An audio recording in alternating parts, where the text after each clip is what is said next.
karon, direkta sa karon sa atong topiko. Kaganina, may undang pa kaganina sa atong topiko. Asa na tayo undang? Pagkamatay ni Abraham. Now, muadto ta kanin sa firstborn blessing. Adunay palaod nga gihimo si Moises at before niya na ampo sa ta. Labing balaan gamahanan ng mga Diyos. Ginoo, salamat sa inyong takna sa tawton. Salamat sa paghatag ninyo ngayong panahon ng study kami sa imong pulong, Ginoo. Kami nasayod na kami wala. Kung wala ikaw, amo lang ampo, Ginoo, nga imong ipasabot sa amo, Ginoo, ang mga pulong para among masabtan kini ug amo kining mahatag, mapahat namo kini sa mga kaigsunan ng mga Muslim para adunay mahigugmaon nga relasyon sulod nining duha ka pamilya. Salamat, Ginoo, sa pagpasaylo sa mga sala sa ngalan ni Jesus. Amen. Okay. So dito sa firstborn blessing, kung mayroong tao firstborn, unang anak. Okay? Si Moises, before siya namatay, nasa gihimo mga balaod, magikan sa Ginoo, paingon sa mga Israelanon. Ang kalusan nga masulat dira sa libro sa Deuteronomio, kalusan mga balaod na siya. Isa sa mga balaod dire, mao ang firstborn nga blessing, ang panalangin sa unang anak. Now, giingon diri sa Deuteronomio 21 versikulo 15-16, ingon diri mga kaigsunan, kung ang tao adunay duha ka asawa, no? Isa gigugma ug isa wala, unya aduna sila mga anak, unya ang katong gigugma o ang katong sa dili gigugma. Now, ato na lang ning isa-isahon, shortcut nato ni. Ang kanina balaod, nagpasabot siya mo, as isa ka tao adunay duha ka asawa, kinsa man ato ginastoryahan diri. Abraham, wala na lain. Ani nga balaod, alam ko grabe uswak yun ang Bible yun sa storya sa Biblia. Ang isa ka tao adunay isa ka asawa. Ingon nato, ang kanina tao si Abraham. Okay, dirita. So, ang usa ka tao, si Abraham, aduna siya'y duha ka asawa. Ang usa ka asawa, hinigugmang asawa. Kisang sa hinigugmang asawa? Si Sarah. Unya, naapod siya'y isa ka asawa nga, wala kayo higugma. Siyempre, mo man itong giaway-away, itawag siya, asawa nga, wag higugma, mao si Hagar. Unya, aduna sila duha ka anak. Ang katong gigong mga asawa, katong wala po gigong mga asawa, na sila duha ka anak. Unya, kung ang unang anak, dito nagikan sa asawa nga wala gigugma, ang may tabo na kung iyan nang ihimuon ang iyang inheritance o iyang pagpanulundon, di ba, na may yuta o sa pa na mga kaptangan, ingon diri, ang iyang unahon yun, dili niya pwede ibutang ang iyang panulundon dito sa anak sa babae nga gigugma niya. Okay? Nga, himuon niya firstborn, kibali, dili niya pwede nga himuon niya si Isaac or si Sarah, ang anak ni Sarah nga si Isaac, nga himuon niya firstborn. Idili mag-gusto ang tinuod yung unang anak niya.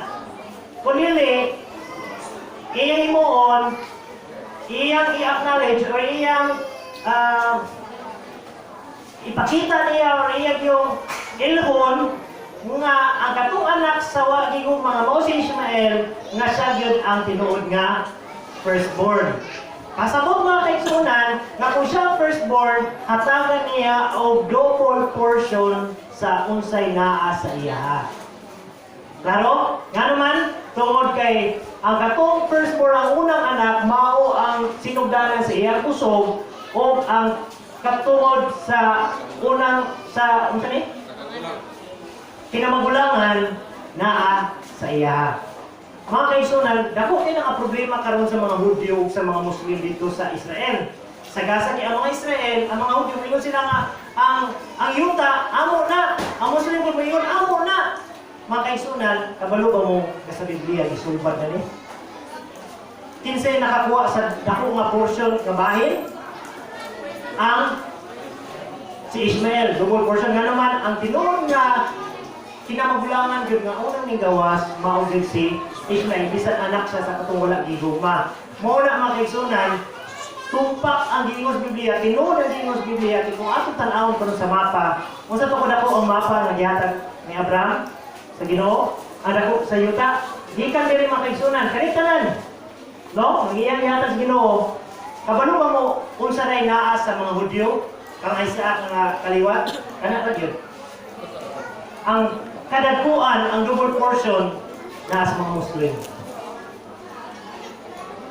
Kuman ang Biblia? Kuman. Di na mo matingala o di ta matingala ang kaigsunan kung ano ang dako nga yuta nga gihatag sa Ginoo sa Abraham nga ang utlanan mao ang Nile River o ang Euphrates River diri sa Mesopotamia nganong naa magyud sa Muslim ang kadaghanan tungod kay mao na istorya sa Biblia. Muna gihatag nga balaod ni Moises nagikan sa Ginoo sa mga Israelanon. Wala lang na nabasa karon, wala lang na nasabta nila karon, kay wala sila gabasa sa pulong sa Ginoo. Pero kung tanaw na to pulong sa Ginoo, sakto gyud ang Ginoo ang double portion na sa Muslim. Tanan nila, Muslim yung tanan. Ang diri, budyo lang yun, silang gamaya, ang Israel. Kung nagulang unta si Isaac, ay si Sarah, o si Abraham nga, si Isaac na yun, tani, nailag yun tanan. Pero wala man, naguna-una man, muna yung naitabo. Okay, so mawala na siya makaisunan. Now, maato na karon sa storya ni Joseph. Kisa sa inyo nakabalaw na sa iyo sa storya ni Joseph. Kung sa may naitabo, diba si Joseph, pinalabi man siyang anak ni Jacob, ginigugma yun kayo. O niya, tungkol sa iyang pagigugma ni Jacob, iyang gihimuan o guwapo kayo ng bistig at ang bistig na puno o kulay. Tungkol ato, ang iyang dusi o iyang mga igsuon niya, nasuya kang Jacob, o niya ay nagihimo, nasuya sila ilang di kuha si Joseph, ilang gilabay. Paglabay nila mga igsuon na itabo. Subo sa ni Jacob at dito sa mga isuon, dalaw pagkaon, pagkita ni, uy, na si Joseph, ato nila ba yun kay, mura ba ni sa bukan, ingon na ba siya na sa iyang damgo daw, kitang tanan, nagyugbog daw ta sa iya ha. So ilang kasuya, ilang gilabay, ilang gitanuhan o patay. Pero kinsa man to sa isuon, o sa mga magulang, ang ingon nga ayaw patya si Joseph. Si Ruben. Sakto. Si Ruben ang ingon nga, ayaw patya. Tinaas yung plano nga, pagkagabihin niya na, iyang imoon, kwaon niya, iyang iuli. Pero, wala niya na sa ilang mga kaisunan na ay bagong plano na itabo. Now, imagine ninyo mga kaisunan, ang spiritual nga away diri. Ang yawa, nalingkamot ang yawa, mapamatyo niya ang mga tao nga adunay linya kung akong gawas Kristo, para di kayo mo gawas si Kristo, para di maluwas ang tao. Nakuha ninyo? Gigamit sa yawa ang mga iso ni Jose nga nasuya siya para patyon siya para dili mabungkag ang plano sa Ginoo. Pero kabalo pa mo mga kaisunan, bisan di planohan si Joseph o patay sa mga igsuon, kinsa na dito para mo rescue sa Joseph. When yung basa ng Biblia, lain na hitabo. Diba? May niagi nga mga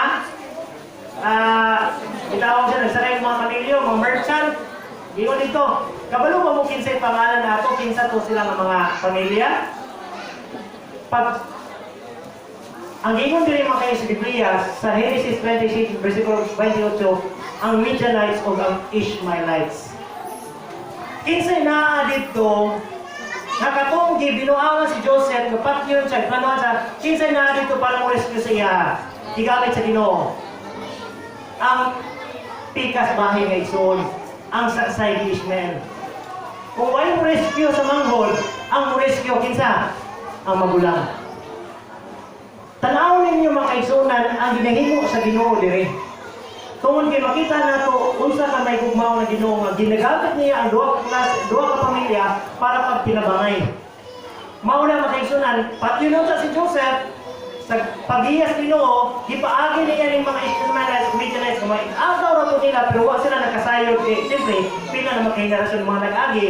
Pero giklaro sa Biblia nato ang igsoon ra pwedeng rescue kan Joseph. Asa gidala si Joseph? Egypt.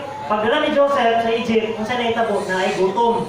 Mamatay yung silang tanan, pero tungkol sa mga Ishmaelites, tungkol sa mga Midianites, mga agaw ra po sa side ni Isaac, no, sa kay Ishmael, naluwas ang pamilya o tibukbanay ni Jacob. Di ba? Di pa adto sila. Pag adto nila din dito, moto ni sanay sila, nidagan sila. Namatay si Joseph. Kung saan naitabo? Ang ganing, by the way, ang kaning Ishmaelites, Midianites, mga kaigsunan, sa Biblia, sa daang tugon, nahimo silang, di-combine sila, nahimo silang children of the East. Mauna sa Biblia, inyong basahon sa daang tugon, mugawas na ni nga mga pangalan kining children of the east. Example, sa Judges 6:3. Ingon diri, and so it was when Israel had sown, katong nagkasala na no, nawala na sa pag-alagad ang mga Israelites, isa na dito, katong mga ites, katong mga Americanon, Midianites, Amalekites, Kuhatites, di ba? Naari ko, tanan. Pero, pag abot sa unahan ng kaisanan, katong mga tanan, mga ites, mga kontra nila, kung saan nagkitawag nila, gitawag na din sila o children of the east. It means, naanay pagbago sa ilang mga pangalan. Gikan sa mga Ishmaelites, gikan sa mga Midianites, mga ikaagaw sa side sa pamilya dire, nahimo silang children of the east. Mao na makaigsunan. Kung inyong tanawon, inaani ang plano sa Ginoo. Kung mag-backslide ang pikas igsoon, kinsay gamiton sa Ginoo? Ang isa. Kabantay mo? Katong nganong kaning Judges, nganong gitawag ni sa libro sa Judges, unsay nahitabo sa Israel? Sa side niya isa, nagsige na magsimba pa yung Diyos. Sige na magpamayi, panguwag naman. Kisay gamiton sa Ginoo, gigamit niya ang pikas pamilya para pagpasakit, para sa sigig pasakit, makaamon ko kami, nalayo naman dito sa Ginoo, balik sa Ginoo. Bantay mo? Karon, sa pikas bahay na po, kung ang pikas pamilya, mag-backslide kung mawala sa pag-alaga sa Ginoo, kisa ko'y tawagan sa Ginoo. Ang manghod ay sa mo'y nahitabo kang Jonah. Diba? Kung sa'y nahitabo kang Jonah, asa man siya gipaingon, gidala siya sa Nineveh. Ang Nineveh, doon radya po na sa Iraq kung atong tanawin karon. Tingnan naman, ang mga Ninevites, na katong sa side ni Ishmael, sige na sila simba og laing Diyos, ipadala sa Ginoo dito para warningan, para maunda silang pag-alagad sa laing mga Diyos. Pag-abot ni Jonah, unsa man, nituo sila wala? Tuo. Pag tuo mo itong wala, niabot ang hukom sa Ginoo. Pag-awa ni Jonah, siguro pinakatuloy ni Agi, may balik na po sa ilahang kabuang nila sa pagsimba sa laing Diyos. Mga itong gihukman yun sila. Now, ang Ginoo, makita na ito diri, ang Ginoo, pantay ba ang Ginoo sa iyang pagtrata sa duha ka pamilya? Pantay. Okay. Mga ito mga kaigsunan, sa itrap ang nahitabo, di ba, nidagan na dayon, dito naman ka Joseph.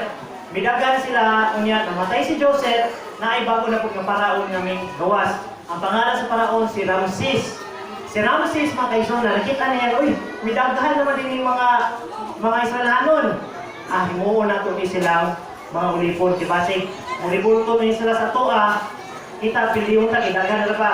So, iyon ang i-control. Pag-control mga kaigsunan, kinsa ang superstar dito sa Egypto atong panahon? Si Moses. Si Moses, kita na sayo, dito siya gipaano dito sa Nile River sa iyang inahan na si Jochebed. Pag-ano niya dito, nakuha siya sa mga prinsesas Paraon. Pagkita niya, uy, wapo man nga bata, ako ni alagaan.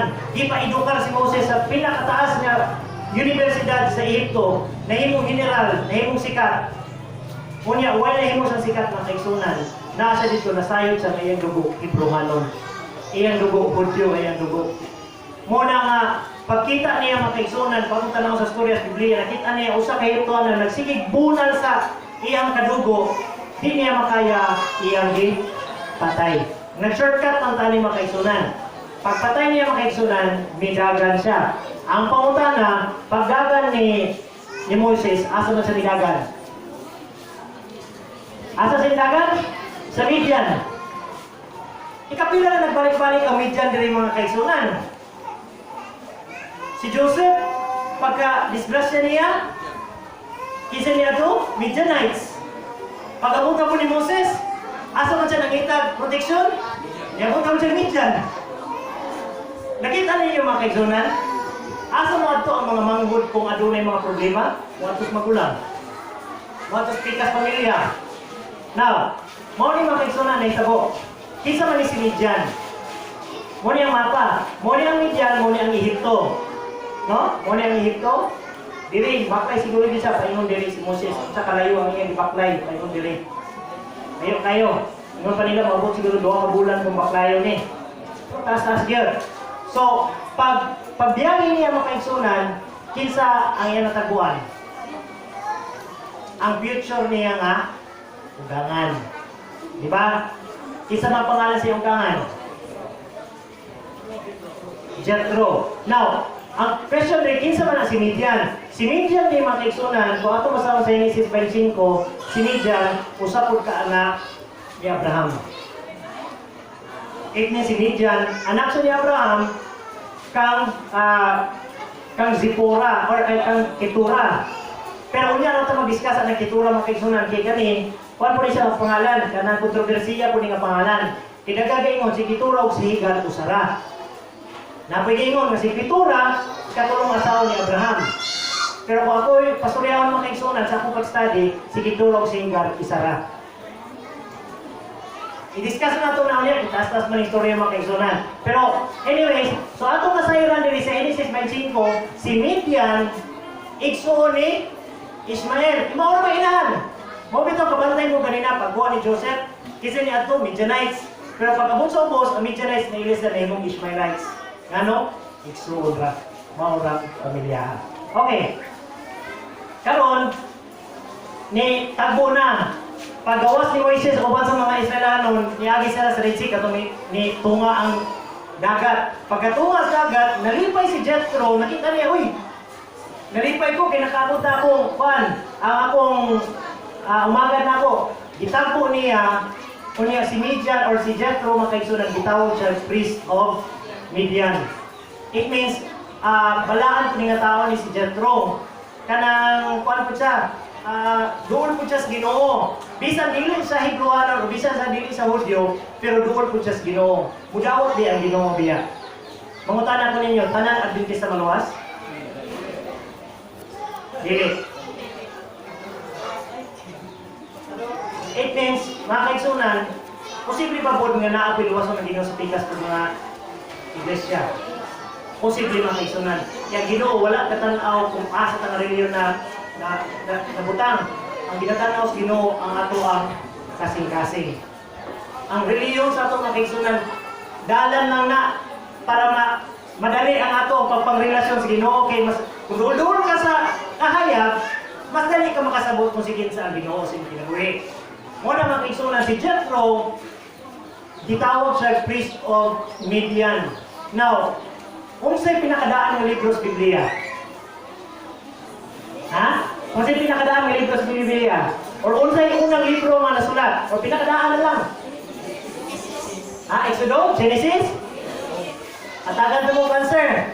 Ang pinakadaan ng libro sa Biblia, mawang Job. Muna yung pinakauna. Isa nagsulat sa Job? Si Moises. Isa nagstorya ka Moises sa kinabuhi ni Job? Si Jethro.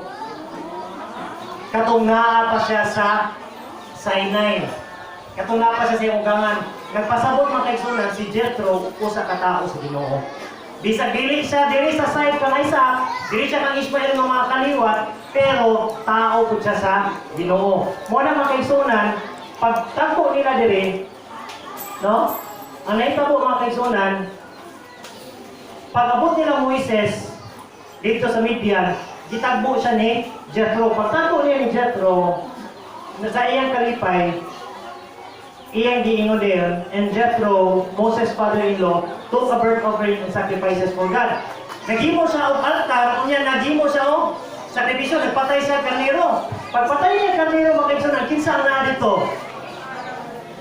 Naa si Aaron, naa tanang mga elder, kikari, ang tibuok General Conference nga mga kadagkuan, naa dito nagtanaw sa imam nga naghimo og serbisyo para sa Ginoo. Kung yung tanawon mga kaigsunan, kuyaw kayo niya siya, pwede yung tainong ni Moises bitaw nga, excuse me, ugangan, kanang naaman si Aaron, mo man among pastor, mo man among presidente sa General Conference, pwede siya maghimo sa pagsakripisyo, pero wag ingon ni Moises, nga naman, nasayo si Moises, si Jethro, tao sa Ginoo. Okay? Karon, so si Jethro, dili ni siya Hudyo, sa pikas ni siya nga pamilya, pero accepted ang iyahang pag-imog sakripisyo. Karon, ato na tali mga kaigsunan, isulod na sila, pasulod na sila sa Kanaan. Pagsulod nila sa Kanaan, kinsa ilang ipadala? na ay 12 ka mga espiya. Sa 12 ka mga espiya, pila ka buok ang espiya may balik muli hatag og maayong balita. Duha, kinsa man?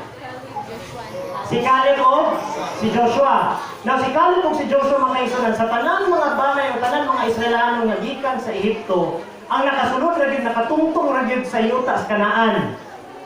Duha ra gyud nga gikan nga original nga gikan sa Ehipto, si Joseph lang gyud o si Caleb. Bisan si Moises, si Joshua o si Caleb, si Moises wa gyud siya katungtong gyud sa yuta sa Kanaan. Ano man nangamatay silang tanan.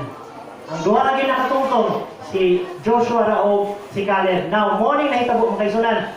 Di na naman tanaw kay kabalungan sa storya. Pero tanaw na to ang kaliwat ining duha. Asa man gikan si Joshua? Wa tay problema ni Joshua. Anak siya ni Nun. Si Joshua usa ka Hudyo. Karon mga kaisunan, mangutana ka, si Caleb, kinsa ba si Caleb? Si Caleb anak siya ni Jephunneh. Pero si Jephunneh mga kaisunan, no? Si Jephunneh Kenizzite. It means mga kaisunan, si Caleb half-blooded. Iyang mama, Hudyo, ang iyang papa, Muslim o nasa Despikas na pamilya. Mauna mga kaisunan, pag gira-gira nila, kung yung tanawon ang Biblia, kung magira na gani ang mga Israelanon dito sa Kanaan, kinsay frontline perni, mauni si Caleb. Sa ginoy, ang iyang kauban o ang iyang mga kadugo niya mo gi-frontline sa mga gira nga naman mo mag-iisol. Di ba? Ato na tawag ba niya ang mga kaliwat sa pikas? Wild? Musukon man yun. Pag abot ni Joshua dito sa Kanaan, ingon ni Joshua, sige, tungaon na nato niya sa lain-lain tribo, ang nahitabo, ingon si Caleb, bro, ihatag sa ako aning panang bukid sa Hebron, kinaaman dito ang mga dagko ang mga ganti, ihatag sa ako na, kaya ako, pangayoon ako na sa Ginoo. Inana sa kaisog. Misaka gyud siya sa Hebron, kauban sa iyang banay, ilang gipamatay dito ang mga ganti nga itong gikahadukan sa uwang mga espiya. Ngano? Isog man na mas pikas pamilya. Now, ang mensahe nato diri mga kaigsunan, no? Ang mensahe nato kang Caleb ug kang Joshua, posible ba ka ang Ginoo nganong iyang gisubutan na nga storya sa ato nagapasabot ba ka ang Ginoo sa ato mga kaigsunan nga pwede ta igsuon man mo, ikaw naman ka diri sa pikas, igsuon magkakaisa, ikaw kinamagulangan diri mga Ismael, kamo Joshua o Caleb, kamo Adventista o mga Muslim, kamo Kristiyano o mga Muslim, pwede mo magtinabangay para makaato niya ng Kanaan nga dito sa langit. Pwede ba mga kaigsunan?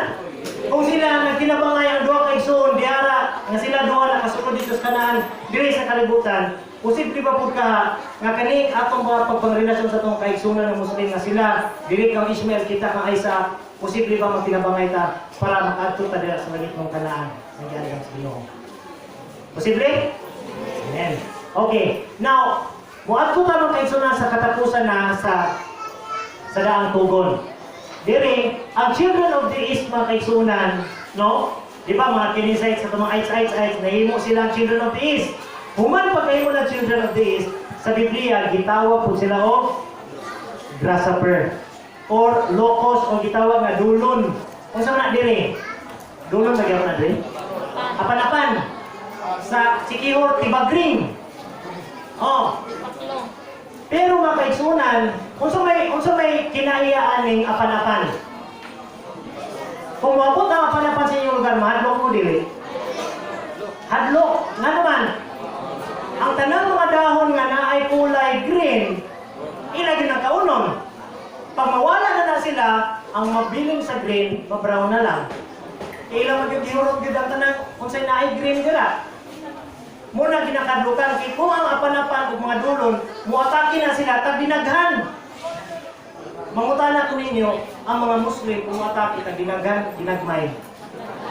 Tagdinaghan. Muna gitawag sila mga kaigsunan sa Biblia, grasshopper or mga dulon or mga apan-apan. Kaya mga kaigsunan mo, konekta na ta diri karon aning locust or dulon, paingon sa atong propesiya unya sa pinadayag, tungod kay pinadayag, gitawag yapon sila og apan-apan. Kung nasayod ba mo mga kaigsunan, ang mga apan-apan, makaon ni dili. Makaon ninyo ang panapan dili. Isa nakakaon ka panapan dili.